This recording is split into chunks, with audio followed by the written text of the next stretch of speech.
Welcome to Mending Threads, your safe place and your stronghold for whole body wellness, transformation series. And today we're going to talk about one of the transformation topics for Mending Thread. It's going to be family violence, frustration, and the increase that's affecting our couples, our families, and our youth, particularly teens.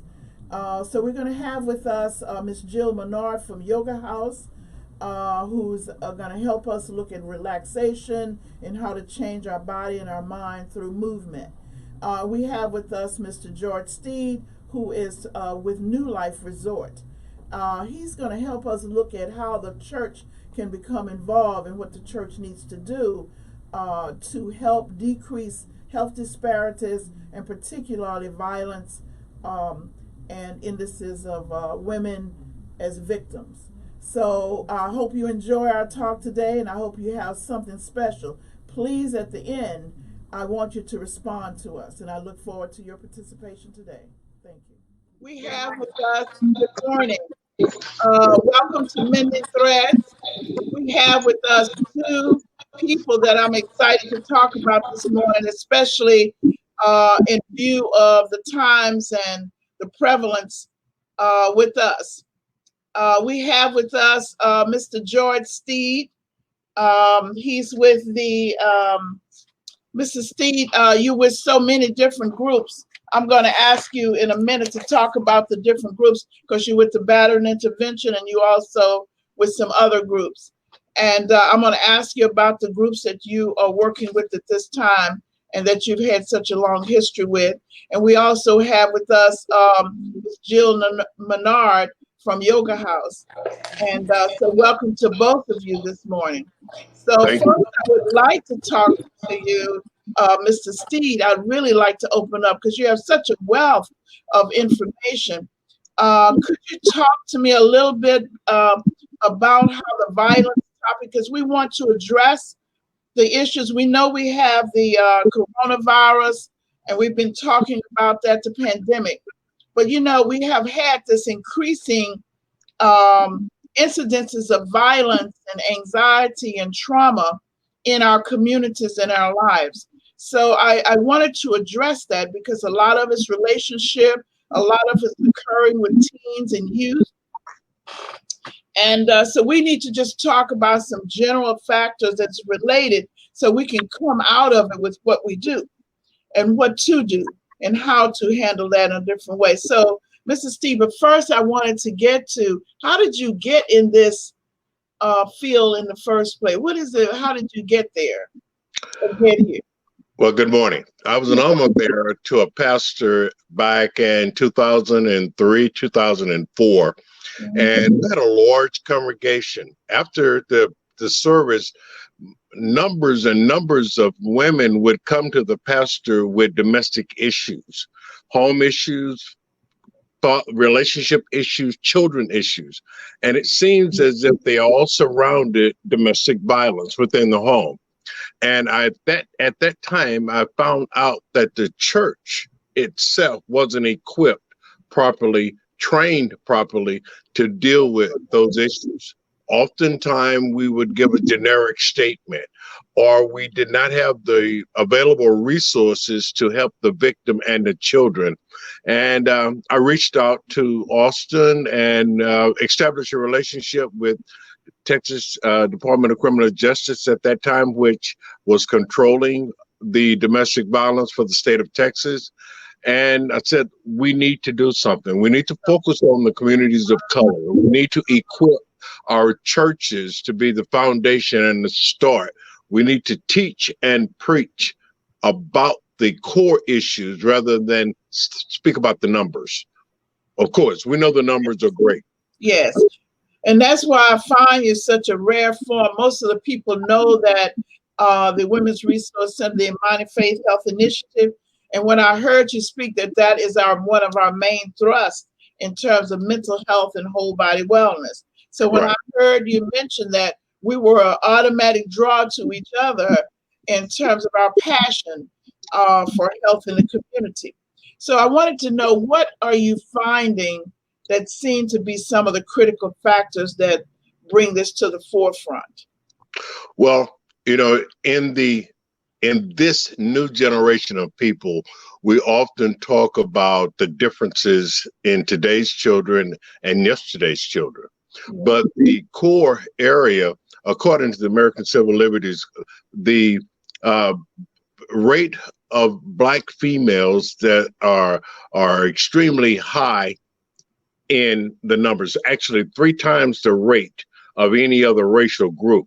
Now that stems and relates comes back to our children today. Children that witness domestic violence are those that are in our numbers and our violence in our courts today. Children that have been abused are those today that are in our prison system.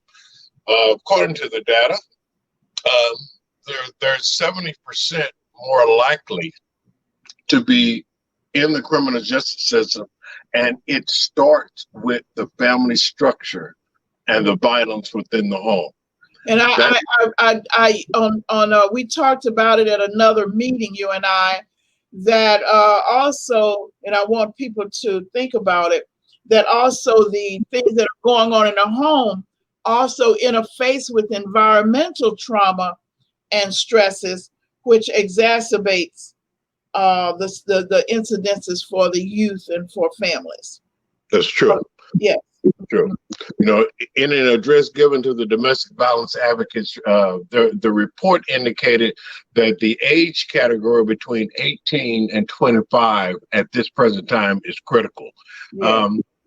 That age group represents a large number of incarcerated cases. 70% report physical abuse by their fathers. 90% of them, of the young men, had reported either their parents or their caretakers as being the source of their violence. Mm-hmm. You can't ignore the numbers. You can't ignore it. And one of the things that was really startling to me is that there's a large number of people in the body of Christ, in the churches today, that are included in those numbers. Mm-hmm, mm-hmm. And you're right on. There's a study when they had, I think it was in Chicago, when they had, they were talking about the Great Depression and what went on, and how a situation like a violence or traumatic situation can just affect our behavior and the way we think about things. So right. They were saying that the statistics show that all the people who went through the Great Depression, since that's a similar situation as this, that expands to a large group, tend to change their mindset and beliefs about things like money, banks, how they relate to other people. Everything at that time, we became skeptical and suspicious. How do you think our way of thinking about ourselves and about life, how does that relate to this violent situation, you think? Well, and I will have to first start with the word. We need a renewing of the mind. It is important we start with the thought process, and the way you think leads to how you feel, and it sets up the stage of your attitude, and your attitude is dictated by your behavior. If your thought process and how a person thinks is based upon their life experience, their learned experiences. Mm-hmm. So if you look in the communities of color, especially, and you look at the life that one experienced from birth to 18, then you'll get a picture of their thought process. Mm-hmm. I've been doing domestic violence since 2007. And the men and women that I work with, that's the first stage. They often justify, minimize, or blame others for their actions. And they feel led. They feel that that was the correct response in relationship. And it is a teaching episode, but the only lasting teaching that one can remember. And it's surprising that they often would love fatherhood. They often would love mothers that have experience, that can give them a related experience rather than a judgmental criticism. Yes, yes, It starts with a strong support system. yes, And this new generation is self-gratification. In other words, if I can't see my reward, I have no interest. right. Most domestic violence people don't dream because their hope has been shattered. Yes, yes, yes. So if we can give our kids, our victims, hope, even perpetrators, because they have come to a point in time that the only way to respond to what they can't control is through violence. Yes, yes. And it's sort of like you have to help them find a way that they can even have some minimal control in that situation. Some Correct. of them that I speak with in terms of therapy, when they come, they tell me that the control, everything is taken away. They feel that it has been taken away from them. And they feel that they have double messages, that they're told that if they go, and some of them, that if they go and they go to school and they get a job and then they go out and then they can't find a job. Or Right. so it feels that they have no control about their destiny, their future, and everything seems to be so uncertain. And so Right. you're correct. Then they use the violence, that frustration. And so what I'm saying is one of the things, agreeing with you about the beliefs, is to kind of change the way of interpreting it. So Right. maybe now we're in this situation where you're frustrated, which I tend to believe that that's the point in which we then can open up opportunities, because that's the time that we can make the transformation sustained if we can figure it out. So now here comes your hope, you see. So I'd like Right. to talk a little bit more about some successful interventions that we could discuss for persons who have gone through. You spoke of the women and that have received increased incidences of violence and whatever. From your experience and what you found. Right. Well, teaching a victim and a perpetrator to deal with the systematic things in their life. When I say systematic, I mean the legal system. You know, when you have become a perpetrator or you are a victim, you have troubles finding home, a place to stay, a place to call home. You have trouble finding employment, quality employment, and you lack in training. Those skill jobs that are paying the mental gratification that most people want, most of our kids in the community don't have. They're not available. They can't see themselves. And the jobs that they're being led to leave them short of their dream. Yeah. The community needs to identify, we need to assess the situation. We need to learn to work with the city, the state, the county for the improvement of the individuals in the community. We need to come together, form collaborations, and we need to identify, target the high prone areas of our community and give them resources, assist them in learning how to deal with technology. You know, we're in a technological age, and if I can't fill out an application or I don't have the resources to fill out an application, I can't get a job. That's And right. with the virus now, everything is gone. I'm working with guys now that are totally hampered on finding new work.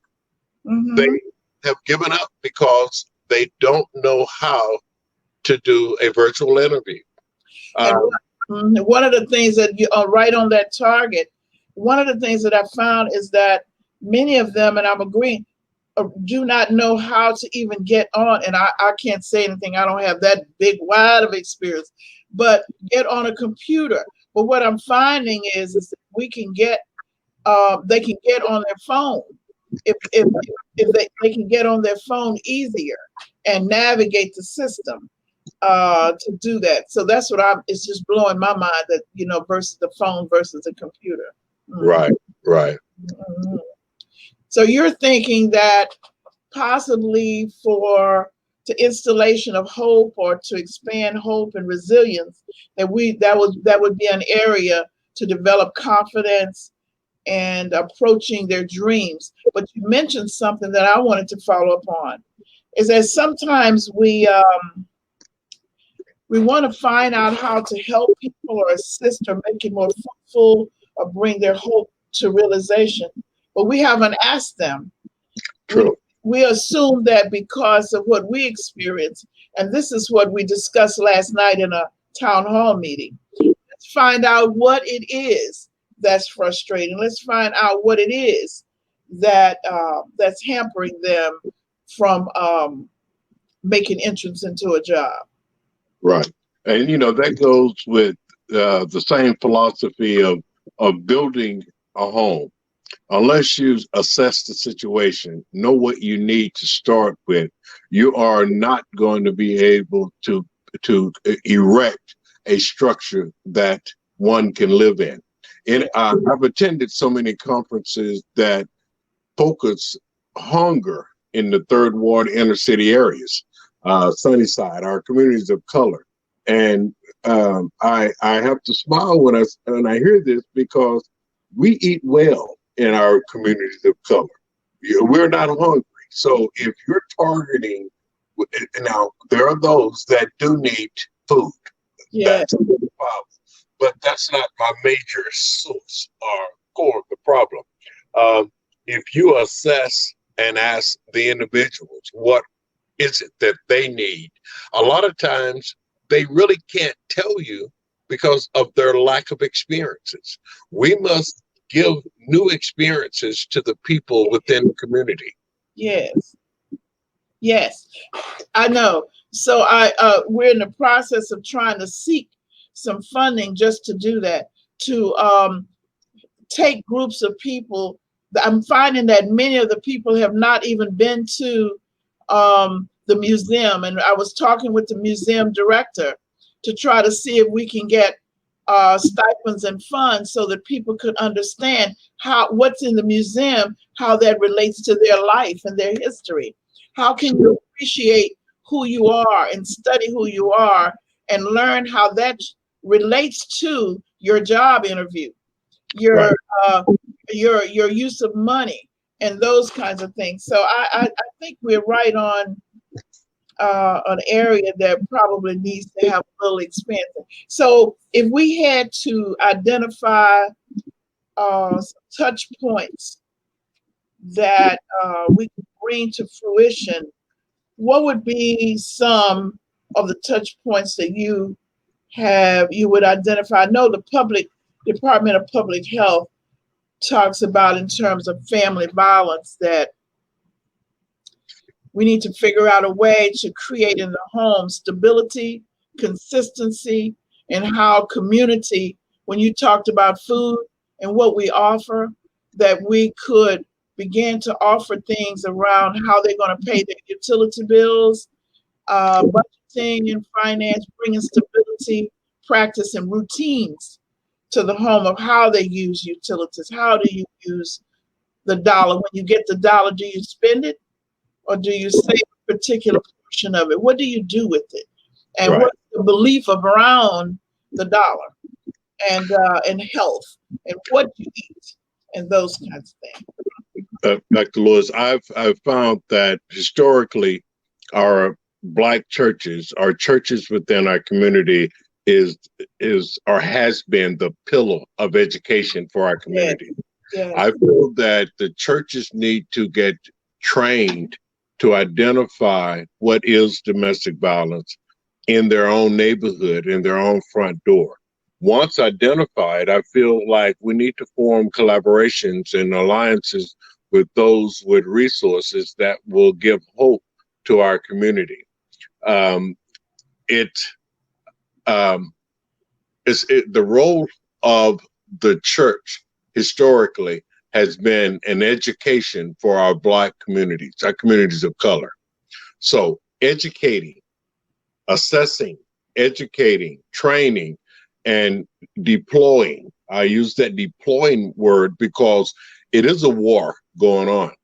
And if a person is ill equipped to deal with the wars that they're going to face, then the reaction it's going to always be violent. It's something that we turn to when we feel defeated. We either stand and fight or we run. You know, not many people understand victory. Because what they see as victory still leave them behind labeled. I think that we need to get more facilitators certified because the system refills the system. The data shows that every person that has been labeled will return. And how do we stop or break the cycle of recidivism? If that's a community, that's an individual based thing. We need to get zoned, organized to where we address the things right in our own front door rather than the things outside our cities. So I have one other area I want to mention. You know, in 1980, when you said that, I wrote an article. That's something that we're saying the same thing. In 1980 something, I wrote an article, and we put it in the Houston Chronicle. They came out to interview. We were working in the churches then. It seems that I want to ask this question. So what is it that, as you think, is sustaining us in the same train of thought? We're doing the same thing, and we're still saying that the role of the church is the key in what we're doing. And we're talking about it in 1980s. We were talking about the role of the Black church in health, mental health, stability. But somehow the only way we can move, it seems, is to answer the question: what holds the Black church back? What is holding the Black church or the churches in general back from addressing the issue of taking a stand? And I think if we could, I know we have to ask that question to a larger group, but sometimes between one or two people, we can put the topic out there to see what might be. And I'm asking you what your thoughts are. Okay. Well, there's a myth that if I have no money, I can't do ministry. Yeah. Well, I believe that God funds his own ministries. I had the opportunity to be chosen by the governor a few years ago to go away and look at how do we work church and state. And the state operates on ongoing processes rather than basic starting processes.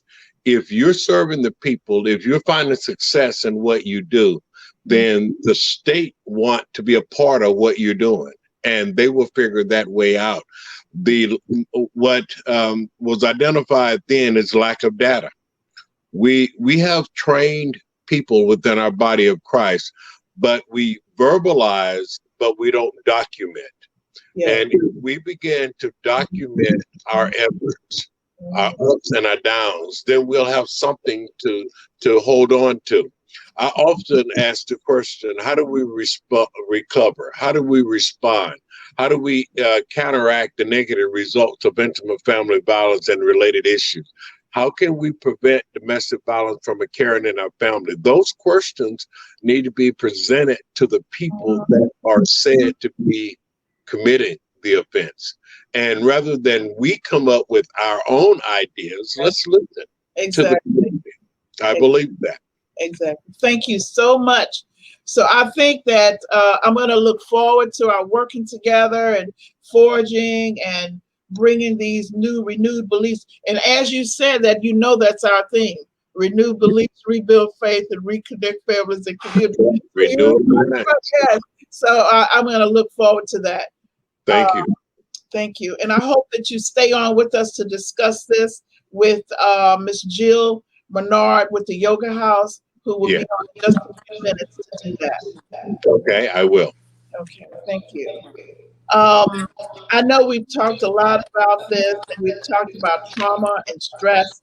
And what I want to reiterate here is that it's very important to look at the mind, the body, and the spirit as we speak about stress and trauma, and to remember that stress is a normal part of everyday life, and that trauma is when the situation is removed and the responses and the body's reaction and the mind's reaction still is responding to the stress. And then you know you're engaged in trauma.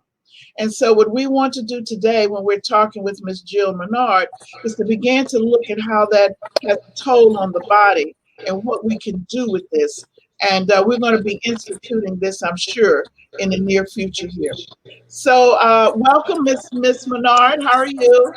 Oh, hi, I'm fine. How are you? Great. I'm just so glad that you could be with us. Most people don't know we're up early in the morning because we really believe in what we do. So Ms. Yes. Jill Menard is the CEO and the lead trainer, owner, and whatever of the Yoga House.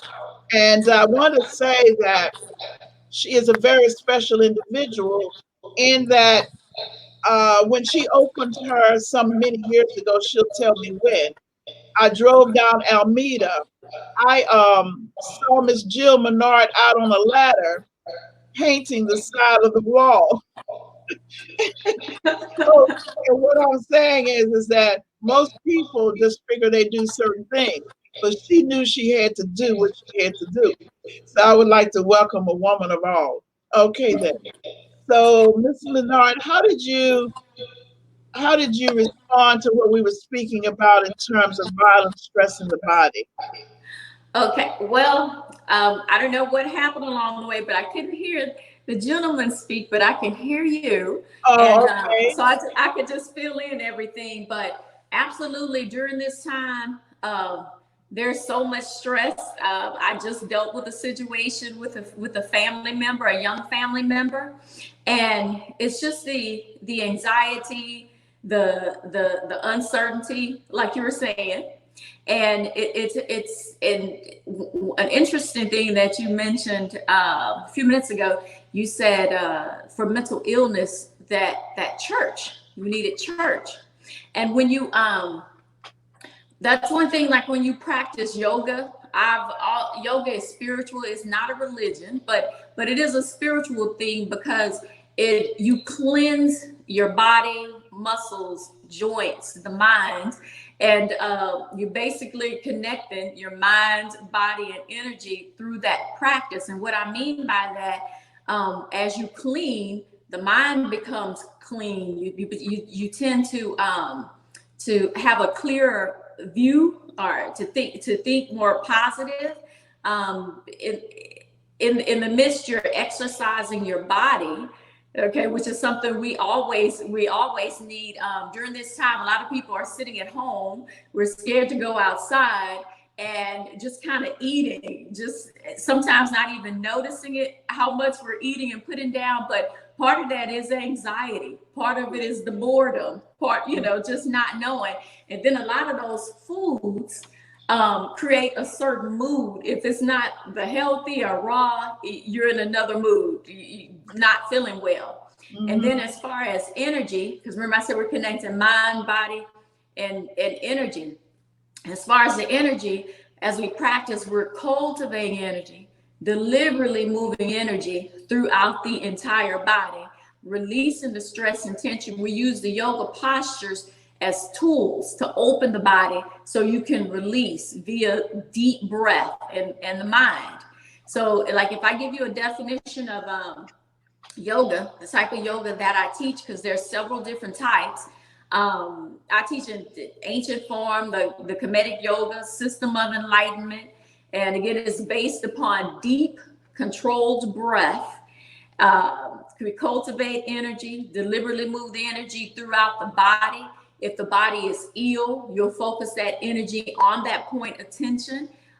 If it's stiff, you focus that energy there. Flexibility comes. So it's basically detoxing, purging the body, getting rid of the old, the grief, the bad, inhaling the new.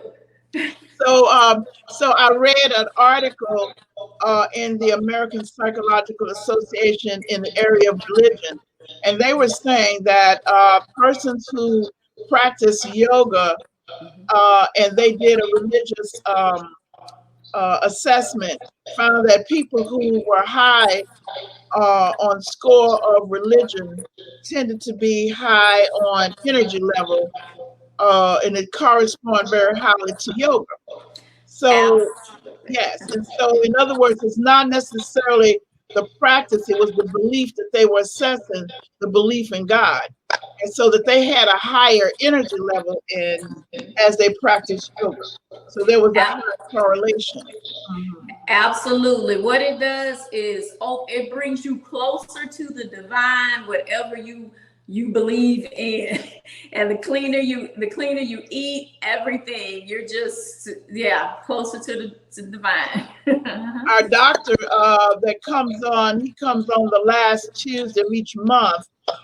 He was speaking about food and yoga and breathing, those things in terms of how we think, how it changes the cell in the body, and that Absolutely. it's right around in the chromatin of the cell, and that is why people who eat healthy and breathe healthy change the cell structure of the body to respond to stress. If I can Yes. explain it like that, so that's how I understood. Okay. Mhm. Yes. And when you say the responding to stress, that connection, I just want to mention the sympathetic, parasympathetic nervous system. One who's not practicing yoga or some type of intense exercise or something like that. Well, I'm not going to even say exercise because yoga puts you in a different state.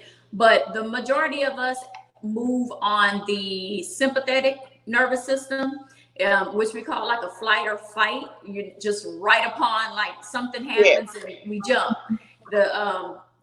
In the practice of yoga, you're activating your parasympathetic nervous system, which allows the mind, the muscles, the body to relax. So we're at a clear state. So we're able to make like a better decision instead of a harsh, just really, really fast decision.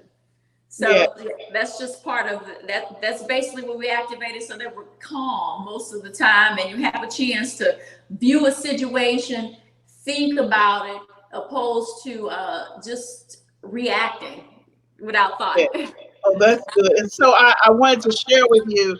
So since we've been talking, and Brother Steve, so since we've been talking, I tried to sit on the floor. So what I'm just trying to do is to get down on the floor and get. You talking about all the moves? I'm just trying to get down and get up. So I want Mhm. to know. I want you to know that I've been trying it.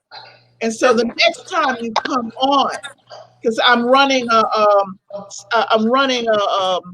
asking people to challenge me. Okay, so as I do things, so I've started my healthy eating, and I did my mind detox, and I'm doing my body detox. We did that, and then now I'm doing my eating for balance, not necessarily weight loss. So now I want to add to that I'm getting down on the floor. Now, see, I didn't want to do it today, Mhm. okay? Because the thing about it is I haven't gotten well enough to get up without rolling a little bit. So maybe the next time you come on, I'll be able to do it with you, and we might even be here so you could help me with this. So, but I know that I'll be ready on the next time. Okay. Okay, absolutely. That's fine. And I just wanted to say for everyone in those, maybe they may be in the same state as you, when you, let me see, practice the yoga. And you also mentioned that you didn't want to, it's not so that you're like trying to lose weight, but the diet just for the health and the clarity, that is absolutely fine, because that's one thing that I tell my students that come in that actually want to lose weight. I said, no, just think of this hour as a time to treat yourself, to take care of God's temple. The weight, once you start taking care of weight loss, the mind, all the body tends to align. It Yes. tends to balance, and Yes. that stuff starts to happen. So, yeah. Yes. Yes. Okay. Can you kind of guide us through some of the things of how to get started? and what to do and how we should begin to breathe or think with this? Absolutely. And I just wanted to mention also anyone who does not want to stand up or move, sitting in a chair is fine because it's all mental. You begin your yoga practice with the movements and the breath, but if all of the mobility is not there, sitting in a chair is fine because you have the alignment, you have the breath, you can go through the motions. And I tell my students that you're setting your senses in motion. Yeah. As you move in motion, eventually you're going to get up and you're going to try because it's step by step, not about the flexibility, not about how deep you can go into posture. It's that journey throughout getting into the postures and discovering self. Releasing. Okay, it's a steady build. And this morning I'm going to share a basic sun salutation with you all. This sun salutation works every single muscle in the body, opens the body and releases, and it's very simple. Okay. If you're sitting in a chair, go through the motions as best as possible. I saw the Mr. Steve. I can't hear him. Yeah, Mrs. Steve. Yes. Okay. All right. So here we go. Oh, and we begin with breath. 4-stage complete breath. Okay. That 4-stage complete breath, you are inhaling through the nostril, filling all of the cavities to capacity till you can no longer inhale. Once you feel, hold the breath, savor. Exhale through the nostril. Just completely let go, the weight of the body. And then as you empty, pause a moment, and then deep breath. I'm from Port Arthur, Texas, and I always tell my students that it reminds me of a day when I was younger, sitting on the porch at my grandmother's house, didn't have a care in the world, under the big tree, you know? And nice and cool, but just a deep breath as if you don't have a care in the world, but you're intentionally filling to capacity.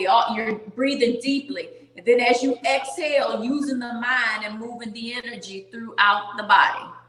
Okay? All right, so with our sun salutation, we'll begin here. Okay. So we come to a standing position, sealed fingers. And remember, with each inhalation, even though we're filling the body to capacity, let's place the mind and connect. So we're going to place the mind at the base of your spine. And with each inhalation, pull the energy from the base of the spine all the way to the crown. With a slight pause, and then as you exhale, move that energy throughout the body. As with each repetition and each breath, the energy becomes stronger, and it feels like a warm flow of energy. You can actually identify where it is as you cultivate. So here we go. Salutation 1. We'll rotate the palms outward. Inhaling. Exhale. Inhale. Exhale.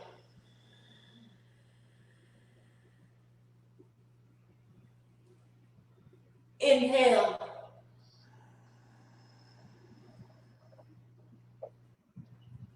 Exhale.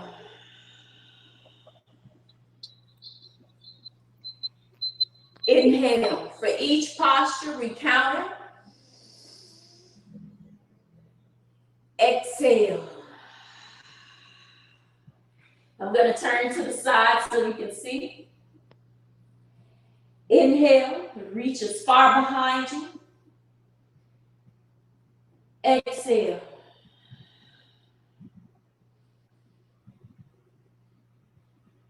Inhale, straight back. Exhale, forward fold.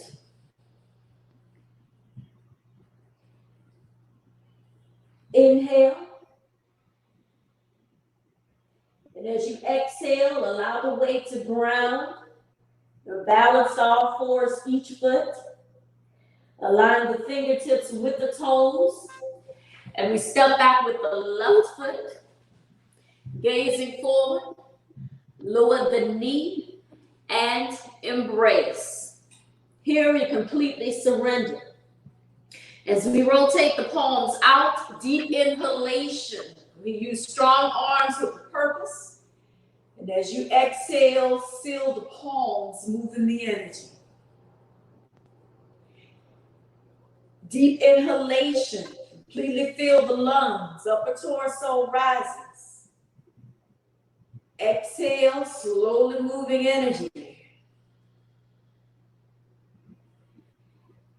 Inhalation.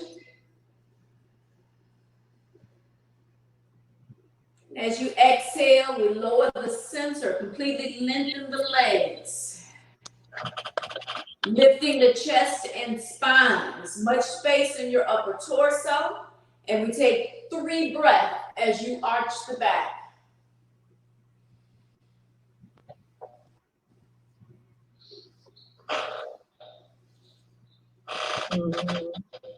Inhalation, rising, and slowly grounding. We rise, lift the knee into a lunge position. Move into a pyramid position. Rising high on the toes. It's important to keep the spine fluid. Slowly diving. And rise. Take 3 breaths here. Curl the toes and rise.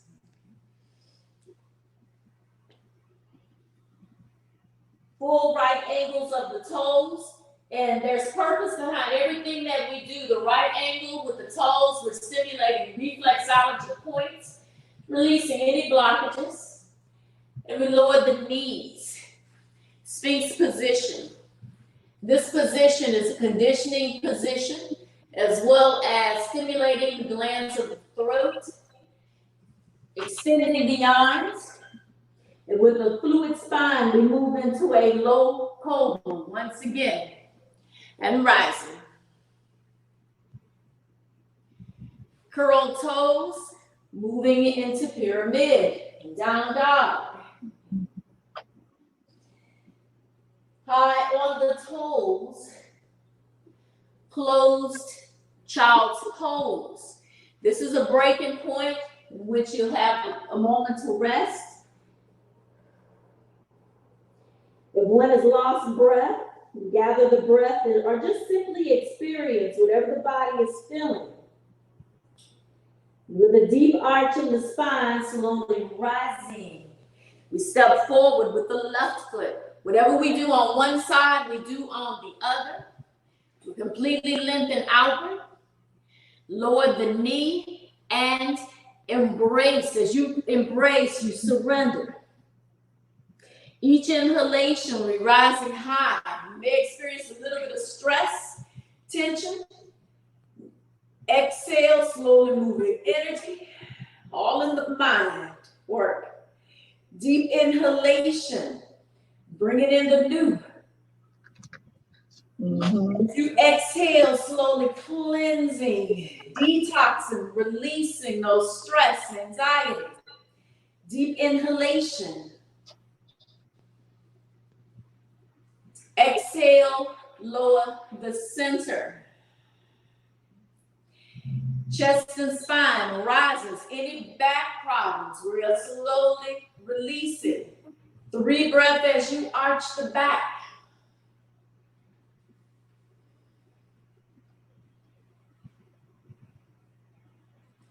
Inhalation, gazing forward, and slowly grounding as you exhale. Each movement is connected with a breath. Long legs, gazing forward. Step forward with the right foot. Now move to the side. Place the back of the hands beside the feet and surrender. Grab the lower legs with a straight spine, shoulders downward. Exhalation, forward fold. And here you may bend the knees. We keep the chest and thigh connected. Pyramid palms lie flat on the floor as we release the back. Allow the back to wing open. Lift the hips and seal the palms. Upon inhalation, slowly rise and move to a full Tekken mountain pose. With the exhalation, palms heart center, slowly following energy. And rise. Full Tekken and standing back bend once again.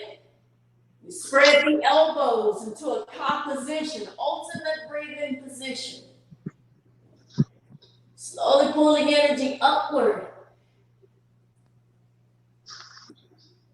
And exhalation, heart center. Just relax the shoulders. We take a deep inhalation because we never want to just throw that energy away. Just ride the energy. And exhale, lower the arms. Take your time. Shake the arms and shoulders outward. That's one complete sun salutation. I recommend three in a row. Why? Because each time that energy gets stronger and stronger. You're cultivating the energy. Physically, your body, you're releasing tension each rotation, each breath. The amount of time that you stay in a posture breathing, you're releasing the tension and activating your parasympathetic nervous system, which allows the flexibility to come as you release all of the bad. Well, I tell you, a lot of flexibility is going to have to come. So Yes, I agree. So I'll move to phase two.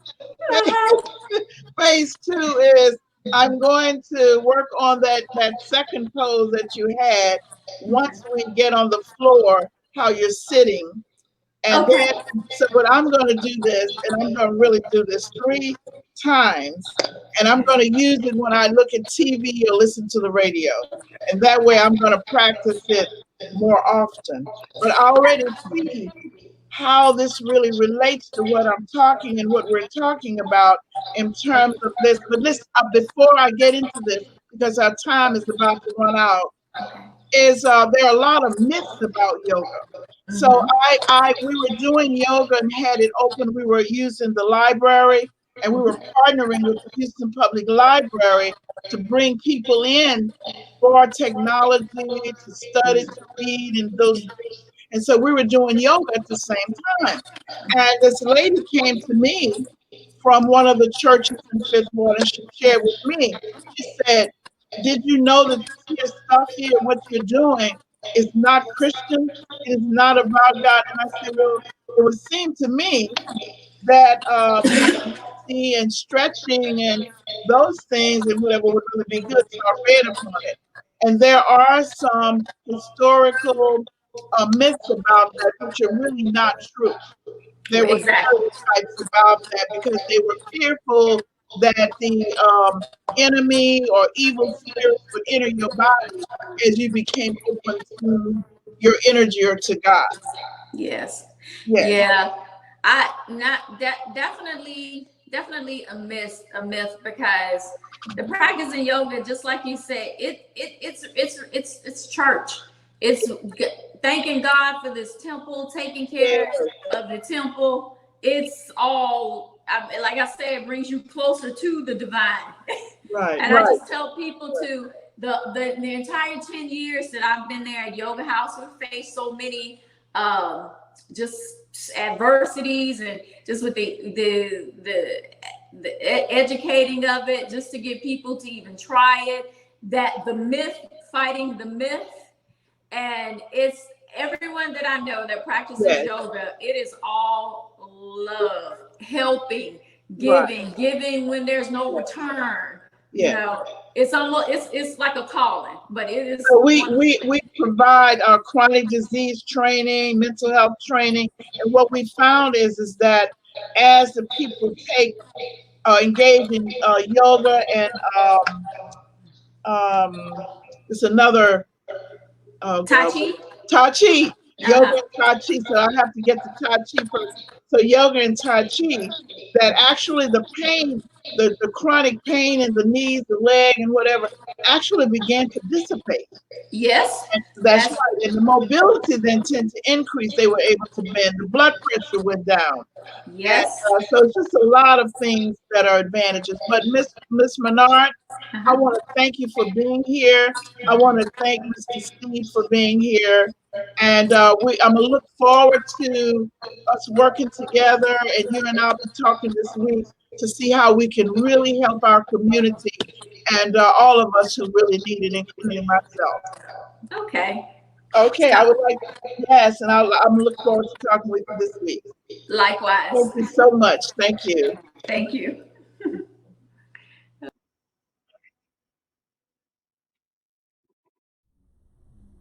Thank you for being with us today. And I want to give a special thanks to Mr. George Steed from New Life Resort being with us, and Miss Jill Menard from Yoga House. We have covered a lot today around stress and trauma, and I just want you to remember, and we talked about that: renew beliefs, rebuild faith, reconnect families and communities. For it is not the circumstance that we meet, it is the manner in which we respond that determines our health, happiness, and success.